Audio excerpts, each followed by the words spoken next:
Ela entrou decidida, mas antes mesmo de alcançar o balcão, foi parada por olhares atravessados e sorrisos contidos. Não haviam palavras ainda, só a linguagem muda do desprezo. Sheila andava devagar, observando as prateleiras de couro e vitrine de vidro da loja de grife no bairro Jardins, em São Paulo. Vestia um macacão bege, sapatos baixos e carregava apenas sua bolsa antiga no ombro. Nenhum logotipo aparente. Nenhum sinal de ostentação. "Precisa de alguma coisa?" disse a vendedora com um olhar que já dizia tudo. Sheila apontou para uma bolsa no andar de cima, modelo exclusivo que vinha pesquisando há meses. "Ah, aquela? Não está disponível. E sinceramente temos outras que talvez combinem melhor com seu perfil." A frase veio cortante, sem disfarce. Ela ainda tentou sorrir. "Mas não tem nenhuma peça do modelo disponível para ver?" A vendedora soltou uma risada baixa. "Essas bolsas têm lista de espera. Só atendemos clientes cadastrados." Logo em seguida virou as costas. Outra funcionária se aproximou da colega, ambas cochichando, rindo, lançando olhares na direção de Sheila. Uma delas murmurou: "Acha que vai sair daqui com uma dessas?" Sheila ficou parada. O chão de mármore brilhava sob seus pés. Os clientes ao redor olhavam com curiosidade disfarçada, mas ninguém dizia nada. Ninguém se aproximava. Ela pensou em sair. Pensou em engolir mais essa e deixar para lá, mas não saiu. Porque naquele exato momento, um som familiar ecoou na entrada da loja. A porta automática se abriu, e quem entrou parou tudo. O salto ecoando no mármore da entrada chamou a atenção de todos. Era ele. Trajava calça social preta, camisa branca dobrada nos antebraços e uma expressão de quem sabia exatamente onde estava e por que tinha vindo. Os funcionários não o notaram de imediato. Estavam ocupados demais rindo, observando Sheila como se ela fosse uma intrusa. Mas bastou que ele dissesse: "Boa tarde, amor." O silêncio caiu como vidro rachado. As duas vendedoras se entreolharam, confusas. Sheila apenas levantou o olhar, imóvel. Ele caminhou até ela e segurou sua mão com naturalidade, depositando um beijo discreto em seus dedos. "Tá tudo bem?" Ela respirou fundo. Respondeu com um quase imperceptível: "Tá sim." Mas seus olhos diziam outra coisa. Ele viu. Sentiu o que ela não disse. A tensão ainda no corpo. O queixo levemente travado. Os ombros duros. Ele conhecia aquilo. Era o peso da dignidade ferida, do constrangimento forçado a ser engolido em público. Foi só então que a vendedora loira se aproximou, tentando recuperar o controle da situação. "Senhor, posso ajudá-lo?" "Pode, sim," ele respondeu sem sorrir. "Me diga quem foi que atendeu minha esposa." A palavra esposa reverberou como um trovão abafado no salão. Os rostos empalideceram. A funcionária hesitou, fingiu não entender. Mas ele não recuou. "Alguém?" Ele insistiu, olhando diretamente para a outra vendedora que ainda segurava um tablet de atendimento. "Foi você?" Ela deu um passo atrás, tentando escapar do confronto.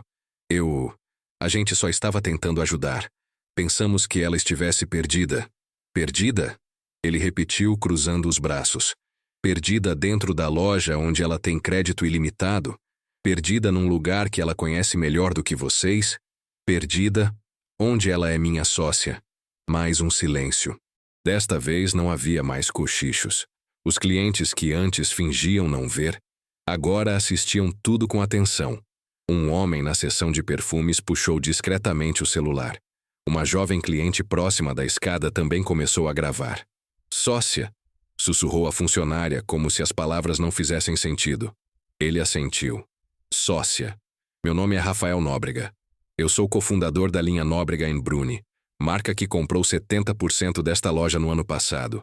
E Sheila, minha esposa, é dona de 35% disso tudo aqui." A gerente da loja, uma mulher de meia idade com blazer cinza e salto firme, apareceu correndo de dentro do escritório de vidro, tentando entender o que estava acontecendo. "Rafael, está tudo bem?" Ele se virou lentamente. "Você sabia disso, Daniela? Que sua equipe está tratando uma das donas da loja como uma ladra?" Não, claro que não." Deve ter sido um mal-entendido. Não. A voz dele saiu baixa, mas cortante. Não foi mal-entendido. Foi perfilamento, foi racismo. Acharam que ela não tinha dinheiro. Acharam que não pertencia. Riram da cara dela. Negaram atendimento. Daniela tentou argumentar, mas ele já não estava ouvindo. Eu sempre disse que não queria só meu nome na parede. Eu queria que essa loja representasse o que a gente é. Elegância sem arrogância. Sofisticação com humanidade. Você acha que isso aqui é humanidade? Ninguém respondeu. Sheila ainda não havia dito nada. Apenas assistia. Mas agora, ela soltou um suspiro baixo, como quem tira um fardo de cima do peito. Rafael, deixa. Já deu. Não, Sheila. Não deu. Porque isso acontece sempre. Com você. Com outras mulheres. E o pior, elas não têm alguém para aparecer depois e dizer, ela é sócia. A maioria vai embora calada. E a loja continua ganhando. Ele se voltou novamente para a gerente. Eu quero que essas duas sejam afastadas. Imediatamente. E quero um processo de reeducação completo para toda a equipe. Palestra, treinamento, supervisão. E quero uma retratação pública da loja. Hoje, no nosso perfil oficial. Daniela hesitou, tentando manter a compostura.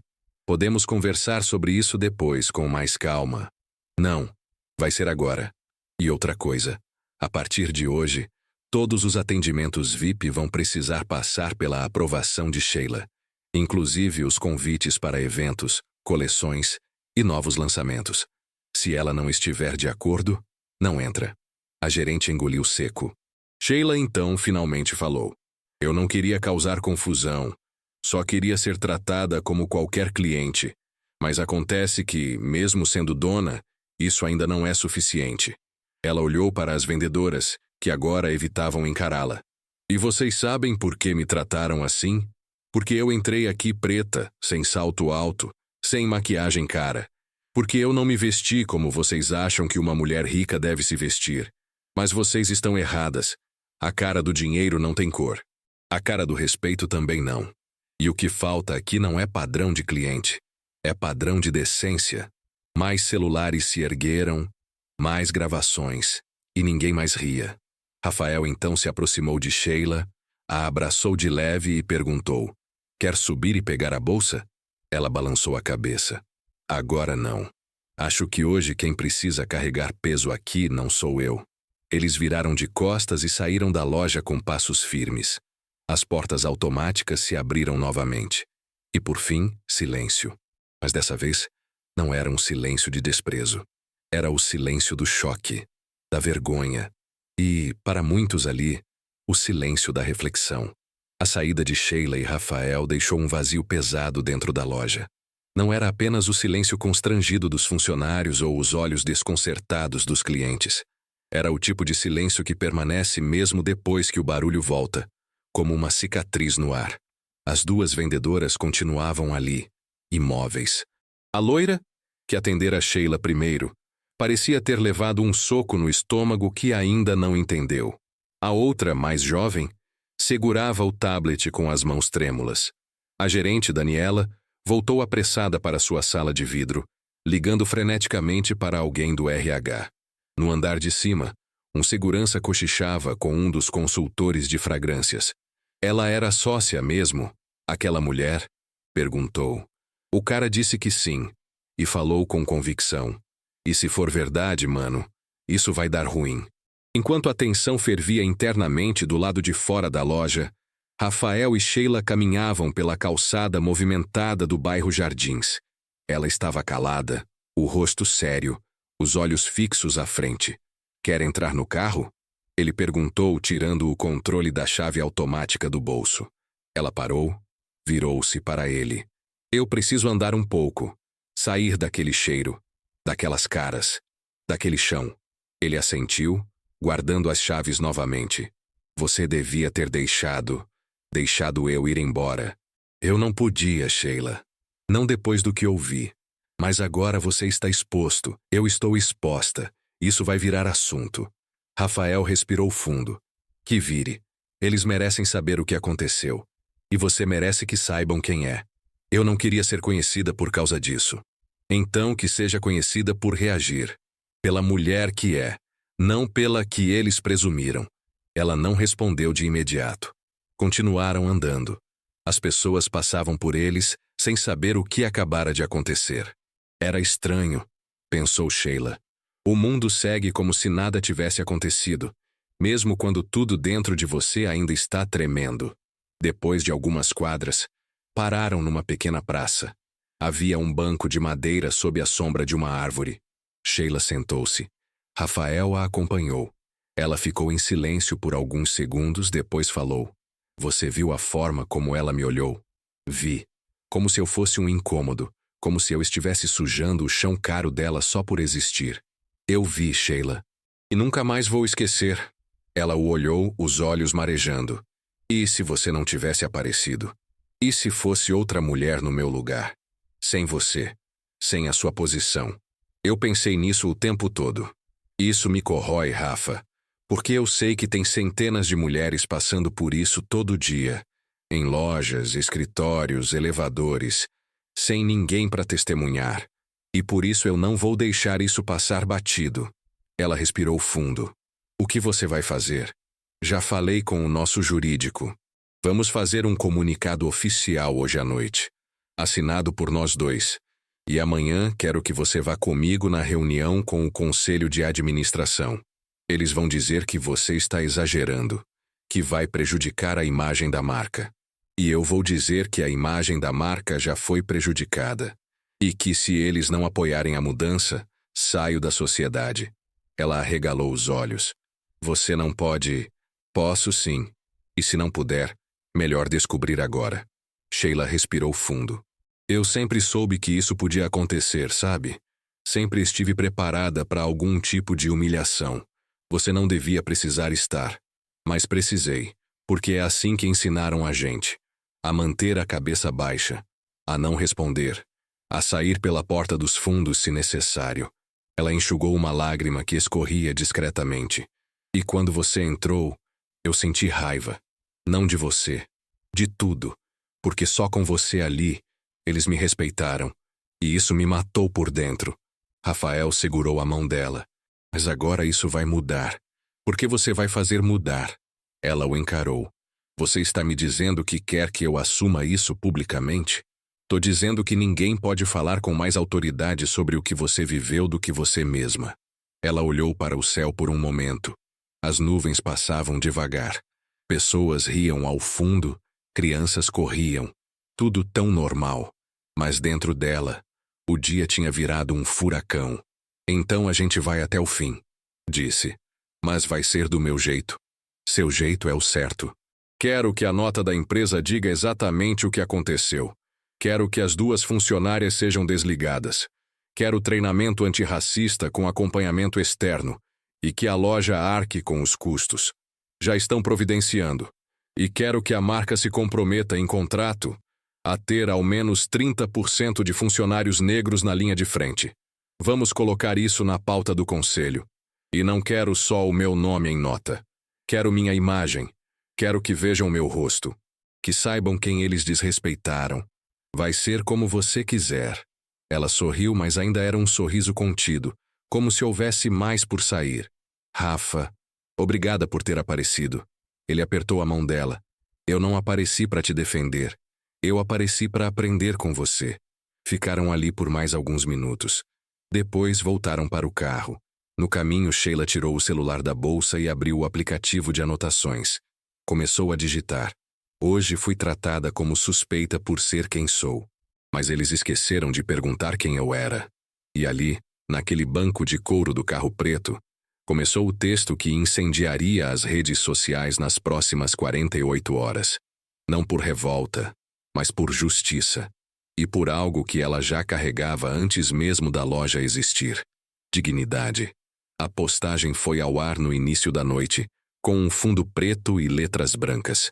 Hoje fui tratada como suspeita por ser quem sou. Mas eles esqueceram de perguntar quem eu era. Logo abaixo, o texto seguia com detalhes frios e objetivos. Sheila não usava palavras inflamadas. Não havia ofensas, nem ataque direto às funcionárias. apenas a descrição dos fatos. O atendimento negado, as palavras ditas, os olhares atravessados, a chegada do marido e sócio, a revelação. No fim, ela escrevia: Eu sou Sheila Rocha, cofundadora e sócia da loja onde fui impedida de ser cliente. Não quero palmas, quero respeito e quero mudança. Em menos de 2 horas, o post ultrapassava 20.000 compartilhamentos. Celebridades comentavam, influenciadores de moda postavam vídeos em apoio, ativistas cobravam posicionamento da marca. Mas o mais impactante eram os comentários de mulheres comuns. Já passei por isso numa farmácia e ninguém apareceu para me defender. É igualzinho o que aconteceu comigo num shopping em Belo Horizonte. Obrigada por falar. Você não está sozinha, Sheila. E agora a gente também não está. Rafael, do outro lado da cidade, acompanhava o alcance da postagem em silêncio. Sabia que a tempestade estava só começando. Na manhã seguinte, acordaram com a campainha tocando. Sheila desceu as escadas devagar. Ainda estava de camisola, olhos cansados. Pela câmera viu um homem de terno escuro e pasta na mão. Atrás dele, 2 jornalistas tentando filmar pela rua. É o assessor de imprensa do conselho, disse Rafael vindo da cozinha com uma xícara de café. Ela respirou fundo e abriu o portão. Dona Sheila, sou Edgar, do jurídico da Bruni Nóbrega. Podemos conversar? Ela não respondeu de imediato. Apenas fez sinal para que ele entrasse. Sentaram-se na varanda. Rafael ficou em pé, encostado no batente da porta, atento.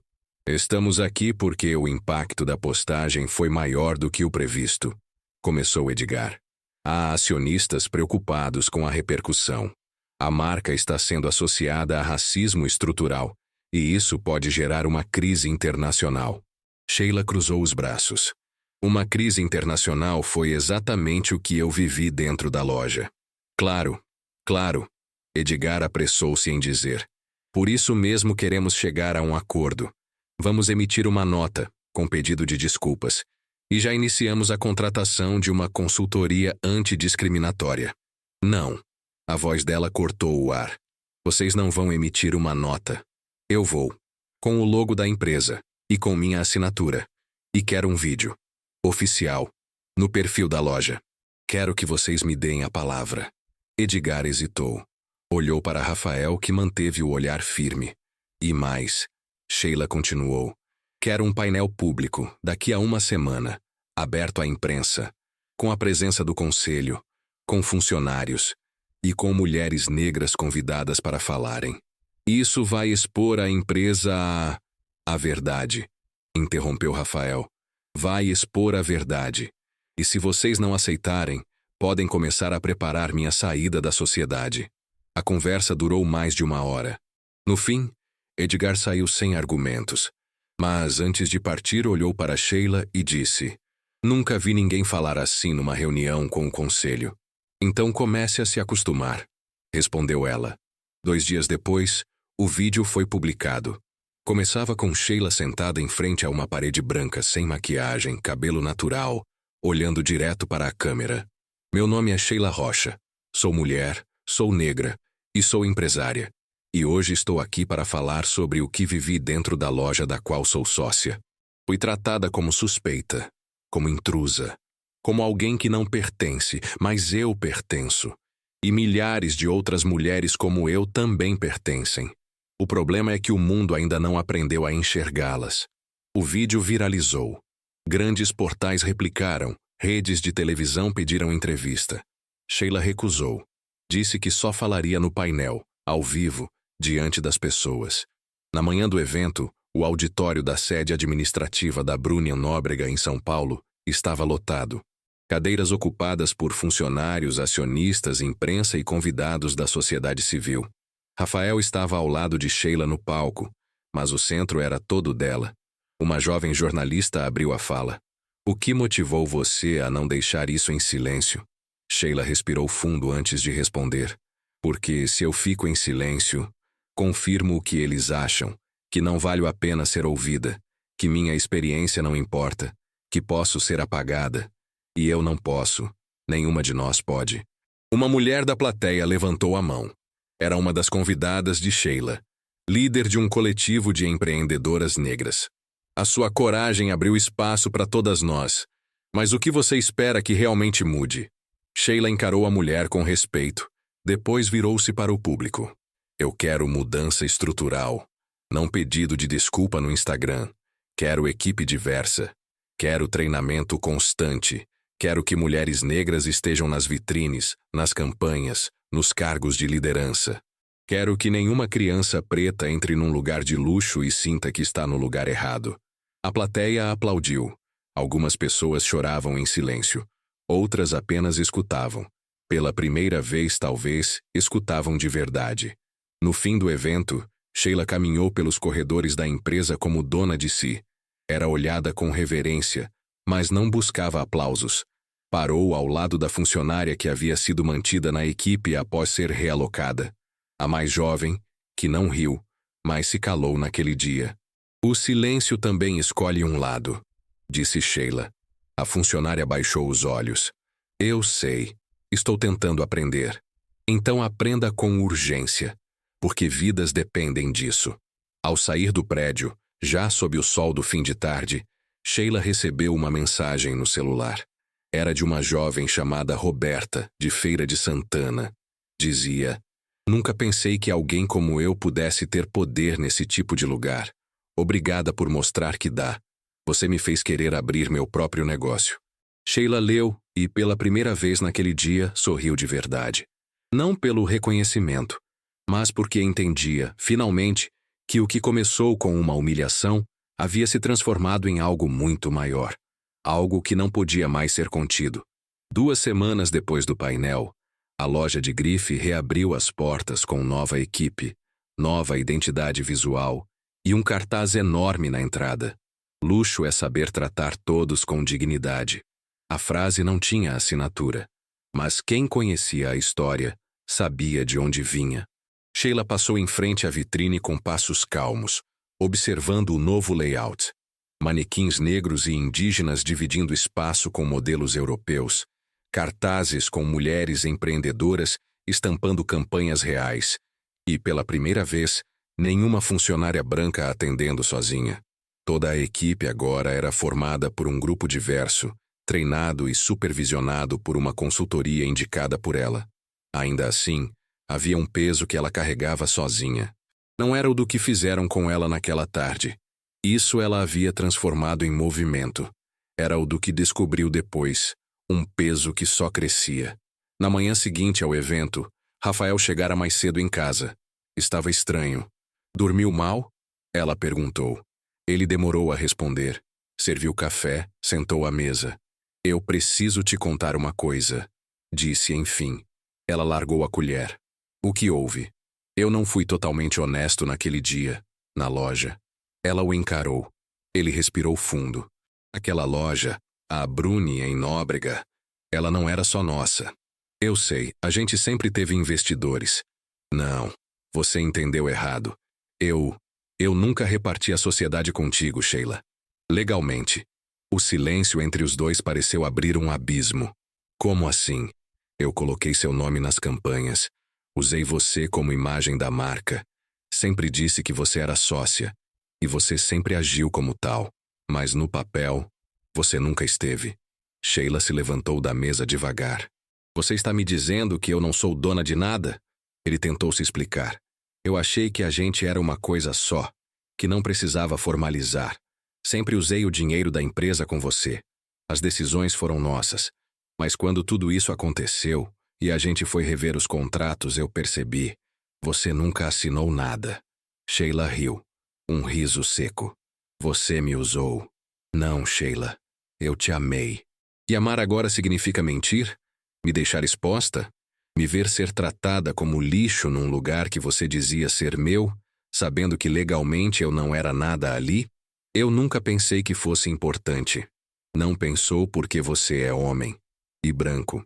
Porque para você, ser dona era simbólico. Para mim era sobrevivência. Ele tentou se aproximar, mas ela recuou. Eu defendi essa marca como se fosse meu sangue. Me expus. Coloquei minha cara. Fui xingada, ameaçada, celebrada. E agora você me diz que eu era só uma figurante no próprio filme? Não é isso. É exatamente isso. O silêncio voltou, mais grosso que antes. Naquela noite, Sheila não dormiu em casa. Foi para casa da irmã, em Osasco. Chorou. Depois não chorou mais. Na segunda-feira foi até um cartório com o apoio de um advogado. Entrou com um pedido de formalização da sociedade, alegando coautoria intelectual, exploração indevida de imagem e fraude afetiva. No mesmo dia, saiu uma matéria na revista Persona que dizia: Sheila Rocha exige formalização de sociedade após descobrir que nunca teve direito legal à loja que ajudou a fundar. A manchete rodou o país, e dessa vez, Sheila não se escondeu. Deu entrevista. Falou com clareza. Disse o que precisava ser dito. Durante anos aceitei ser a parte invisível de um império que ajudava a construir. Me deixaram ser a vitrine, mas nunca a chave do cofre. Chega. Isso não é apenas uma briga de casal. É o reflexo de como tantas mulheres negras são tratadas em empresas, casamentos e projetos. Como força, mas nunca como donas. A repercussão foi ainda maior que antes. Rafael tentou se manifestar. Disse que lamentava o erro. Pediu desculpas públicas. Mas já era tarde demais. Sheila não voltou para casa. Não recuou. Não silenciou. 6 meses depois, venceu na justiça o direito à sociedade, com participação retroativa nos lucros e plenos poderes administrativos. Rafael, por decisão do próprio conselho, foi afastado temporariamente da direção. No mesmo mês, Sheila lançou a Instituto Rocha, voltado ao empreendedorismo feminino negro, com foco em direitos empresariais, propriedade intelectual e formação de liderança. No primeiro evento do Instituto, subiu ao palco usando o mesmo macacão bege do dia em que foi expulsa da loja. Olhou para a plateia, respirou fundo e disse: Um dia me disseram que eu não pertencia, que eu não combinava. Hoje eu digo: sou dona, fundadora e herdeira do que construí. E nenhuma mentira disfarçada de amor vai me tirar isso de novo. Aplausos. Na última fileira, uma jovem com os cabelos trançados segurava um caderno de anotações. Chorava. Não de tristeza, de alívio. Era o que Sheila queria. Não só vencer, mas abrir caminho. E enquanto saía do palco, ouvindo seu nome ser chamado como símbolo de dignidade, não olhou para trás. Não porque não sentia, mas porque agora finalmente era ela quem estava à frente.